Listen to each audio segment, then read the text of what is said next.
नमस्कार, प्रणाम, हर हर महादेव। तो कैसे हैं दोस्तों, आज की जो कहानी है, लोग कहते हैं कि आत्मा भी अपना बदला जरूर लेती है। वो अपना बदला बहुत ही बुरे तरीके से लेती है। जैसे कहावत है ना कि जैसा कर्म करोगे वैसा फल पाओगे।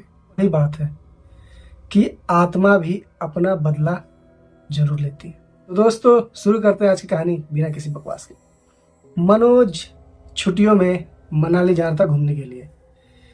तो जब वो अपने मनाली की तरफ निकला, सामान वामान सारा अपने उसने पैक किया। मनोज ने गाड़ी उठाई और निकल पड़ा वो मनाली की तरफ।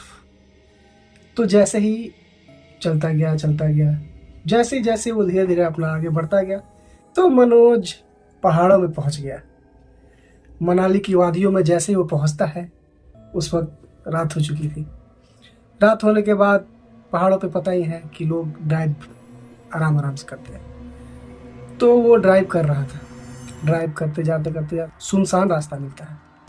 इतना सुनसान रास्ता है कि मतलब चारों तरफ, दोनों तरफ जंगल थे और बीच में वो जा रहा था।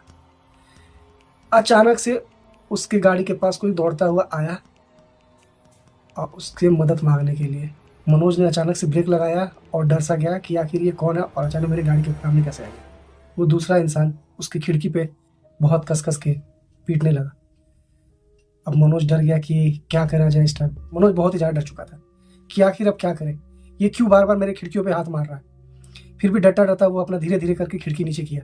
तो उस इंसान ने उससे बोला कि मुझे बचा लो, मेरे पीछे कुछ लड़के पड़े हुए जो मुझे जान से मार देंगे, प्लीज़ मुझे बचा लो।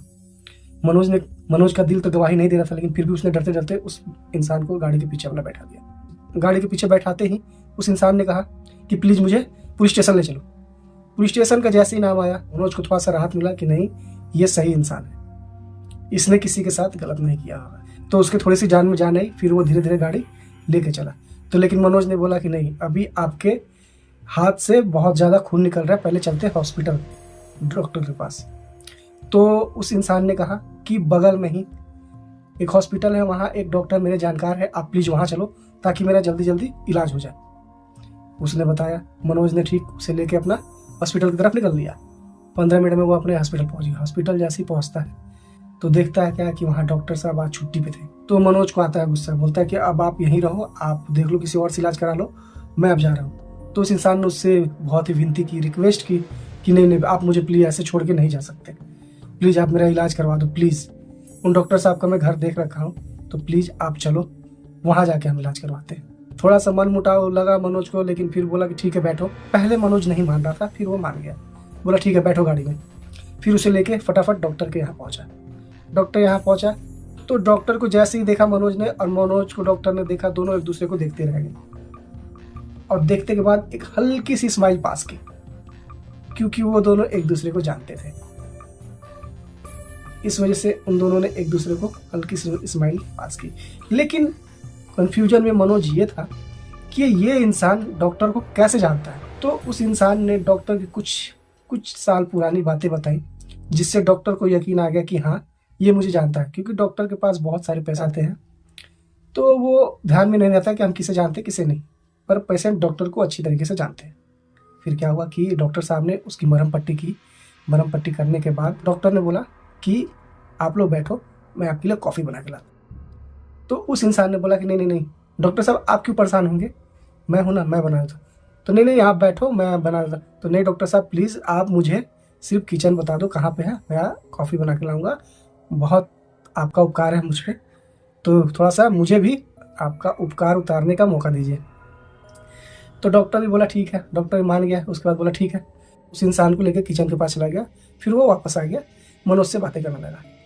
उस इंसान ने गैस खोल दी, गैस को खोल के सारी खिड़की बंद कर दिए और फिर उसने आवाज़ लगाई डॉक्टर को कि डॉक्टर साहब, ये लाइटर से जल नहीं रहा है, कैसे जलेगा। डॉक्टर साहब जैसे ही किचन में आए तो उन्हें गैस की बदबू मत की, क्या उन्होंने नॉर्मली लिया। फिर वो जैसे ही वो लाइटर ऑन करने गए, वैसे ही वो इंसान भागता हुआ घर के बाहर निकला। और घर के बाहर निकला, वैसे ही डॉक्टर ने जैसे ही लाइटर जलाई, पूरे घर में आग लग गई। मनोज को भी समझ में नहीं आया कि क्या करे क्या नहीं। वो भी उस इंसान के साथ बाहर आ गया। बाहर आते के साथ ही उसने फटाफट पुलिस को फायर ब्रिगेड को फ़ोन कर दिया कि आइए। जब तक पुलिस वाले वहाँ पहुँचे तब तक मनोज बहुत ही दूर निकल चुका था वहाँ से, वो और उसके साथ वो इंसान। पर वो बहुत ज़्यादा परेशान था कि आखिर ऐसे क्यों हो रहा है मेरे साथ। मनोज ने उस इंसान की तरफ देखा और देखते के साथ उस इंसान ने एक छोटी सी स्माइल पास की और उसका स्टीयरिंग, गाड़ी के स्टीयरिंग को घुमा दिया, जो कि गाड़ी रोड से उतरकर सीधे खाई में गिर गई। खाई में गिरते के साथ ही लहान हो गया।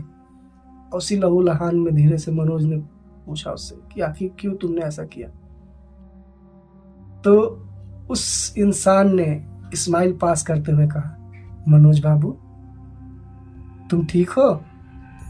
बस इतना सुनते ही उसका दिमाग घूम गया, आंखें फटी की फटी रह गई। हाँ, ये और कोई नहीं, ये उसकी वाइफ थी, जो कि मनोज ने उसे जान से मार दिया था, जो उससे बदला लेने आई थी।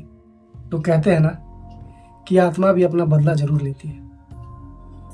तो दोस्तों कैसा लगा आज का हमारा ये कहानी? अगर अच्छा लगा हो तो प्लीज़ हमारे चैनल को लाइक करें, शेयर करें, सब्सक्राइब करें और बेल आइकन दबाना तो बिल्कुल भी ना भूलें, ताकि समय समय की हमें वीडियो आप तक पहुंचती रहे।